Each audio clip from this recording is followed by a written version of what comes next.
This edition of Mac Voices is sponsored by lynda.com, the unparalleled online video training library. For a free 10-day unlimited trial, visit lynda.com/macvoices. I'm Chuck Joyner. This is Mac Voices at CES in Las Vegas. I'm in the ConnectSense booth talking to Adam about their new smart outlet that is HomeKit compatible. Adam, great to see you. Thanks for having me. Thank you for showing me this. So tell us about the smart outlet. Sure. So our smart outlet is an Apple HomeKit compatible outlet that featured two independently controllable sockets, which will control and monitor any plug-in device. Additionally, we also have a 2.4 amp USB charger built in. So if you want to charge an iPhone, iPad, any of those. It also supports rapid charging for an iPhone 6, iPhone 6S. Okay, so let's make sure that we heard that right. Two independent outlets. So even though I'm plugging this into my same wall outlet, I can plug in, one lamp on one side of the bed, one lamp on the other side of the bed, and control them independently. Yes, and through our app, you can name all those devices. They're independently controllable.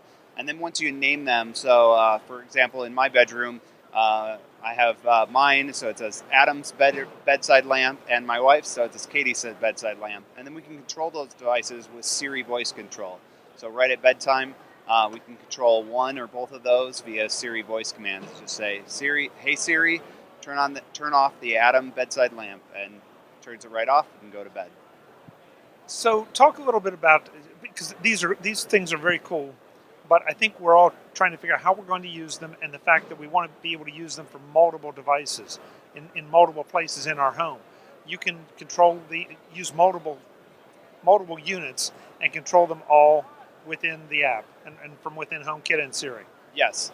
So you can control any number of outlets in our app, as well as any of the other HomeKit devices within our app. We support all of the profiles for HomeKit within our app, so whether you're buying lights from Lutron, or maybe a smart lock from Schlage, or a Honeywell thermostat, any of those devices will work and interoperate within our app. So instead of having 15 apps to manage all those smart home devices, you now can do that all under one app. And when you get into things like scenes, you can now do some really powerful stuff. So again, at night, when you say goodnight home, the door locks lock, the lights come down, the thermostat lowers the temperature, garage closes, all in one action. It's some really powerful stuff. Yeah, so basically scenes are concurrent actions that happen with one command. Right, so you can set up any scene and you can control all of your devices in one, or just a subset of them, say, anything you want to do in one action.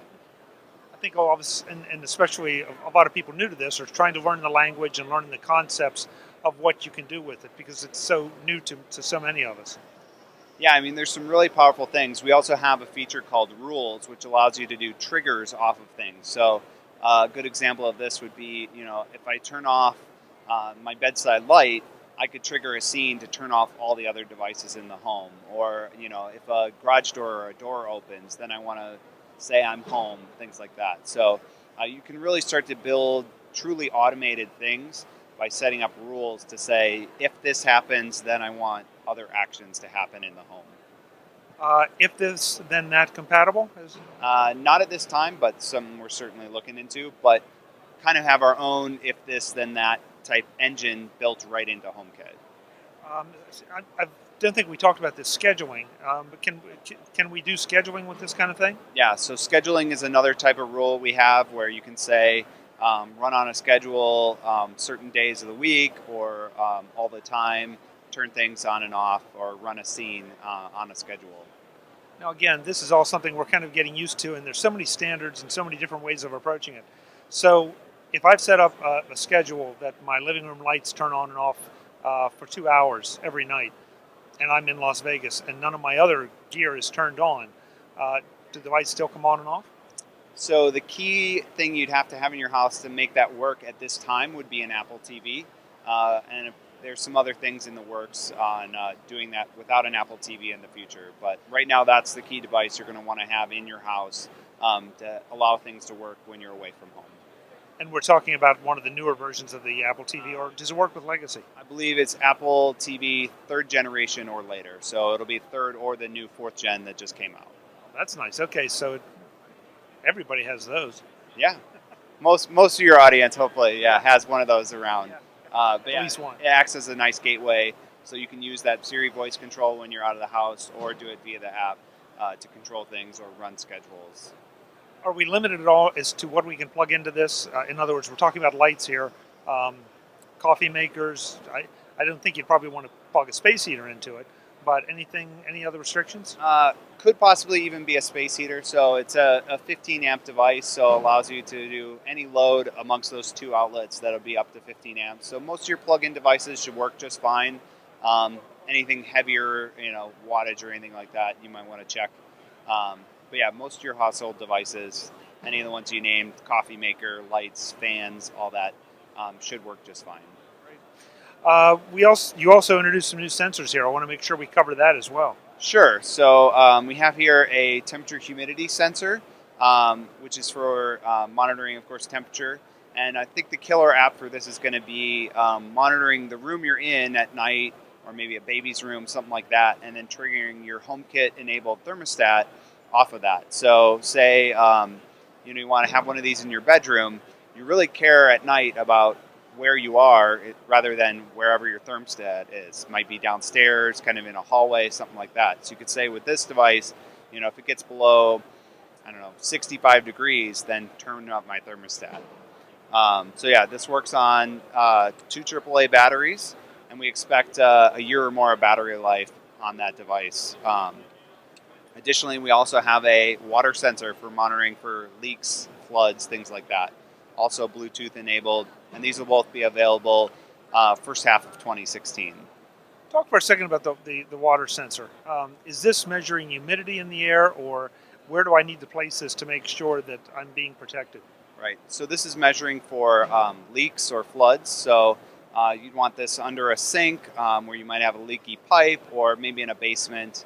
I know in the Midwest, maybe out east where you are, that's a problem. We get floods in our basement. You want to know about that as soon as you have water in your home so you can deal with it. So, get one of these in each corner of your basement, and you get alerted as soon as you have water in your home. Yeah, don't put it in the shower where you take steamy showers. Yeah, exactly. Okay, price and availability. I know you said the sensors are available first half of the year. What about the outlet? So the outlet is available now, $79. It's available on Amazon.com, and will also be on BestBuy.com very soon here. And the website where folks can learn more? ConnectSense.com. Adam, thanks so much for the time. All right, thanks for having me. Good to see you.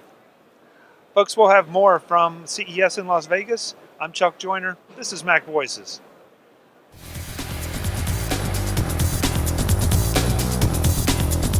Visit MacVoices.com for links, show notes, to subscribe, to connect with Chuck on Twitter, Google+, YouTube, Facebook, LinkedIn, and the Mac Voices blog. Subscribe to our weekly newsletter, the MacVoices Dispatch, to stay up to date on all the latest Mac Voices news from our front page or at MacVoices.com/newsletter.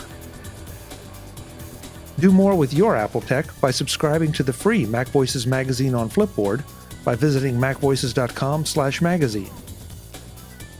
Advertising and sponsorships handled by Backbeat Media at backbeatmedia.com. Bandwidth provided by CacheFly at CacheFly.com.